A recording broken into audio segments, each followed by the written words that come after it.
और ऐसे में क्या बड़ी डिटेल सामने आ रही है आपको बताते हैं ग्राफिक्स के माध्यम से। ऑपरेशनल टनल का मकसद क्या है, ऑब्जेक्टिव क्या है? सुरंग नेटवर्क का खात्मा करना। 80 मीटर गहरी सुरंग के अंदर दाखिल होंगे।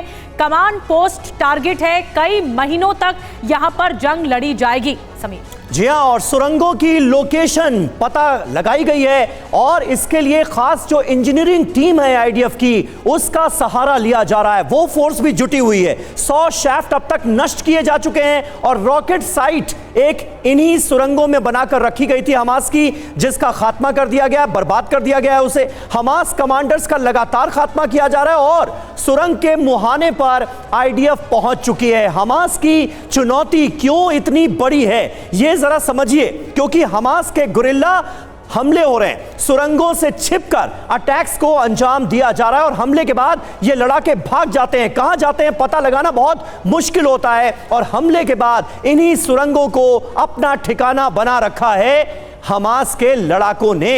ऐसे में यह चुनौती कितनी बड़ी है। और राजेश कुमार साहब, 80-80 मीटर गहरी न जाने कितनी सुरंगें हैं, हजारों सुरंगें हैं। इनमें घुसकर इन सुरंगों को बर्बाद करना, हमास के लड़ाकों को एलिमिनेट करना और बंधकों की सकुशल रिहाई, चुनौती कितनी बड़ी आपके हिसाब से है ये आईडीएफ के लिए?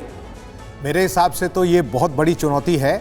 अभी जो ऑपरेशन आईडीएफ कर रहा है, जिस तरह से दिख रहा है कि किस तरह से वो आगे चल रहे हैं, शाफ्ट को सबसे पहले वो तोड़ना चाहते हैं ताकि अगर वो आगे बढ़ें तो पीछे के शाफ्ट से हमास के लड़ाके आकर उनको पीछे से वार ना करें।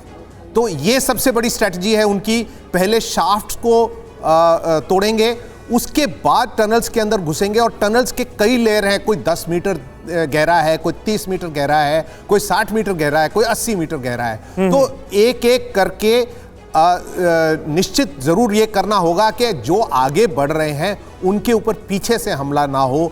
तो फूक फूक कर कदम रखेंगे, इसीलिए उन्होंने कहा है कहीं महीने लग सकते हैं। अभी तो सिर्फ शुरुआत है, सिर्फ शाफ्ट जो हैं वो तोड़े जा रहे हैं। अभी अंदर घुस करके एक एक लड़ाके को ख़त्म करना होगा, तभी जाके इनका जो टनल्स का खात्मा होगा और ये जो उनका जो अंडरग्राउंड सिटी है उसको तोड़े। बिल्कुल सर, टनल्स का नेटवर्क बहुत बड़ी चुनौती रहा है और इस बार जैसा कि नेतन्याहू बार बार कह रहे हैं कि हमास का खात्मा होगा, इसका मतलब यह है कि टनल्स के इस नेटवर्क का भी खात्मा करने की वो पूरी कोशिश कर रहे हैं।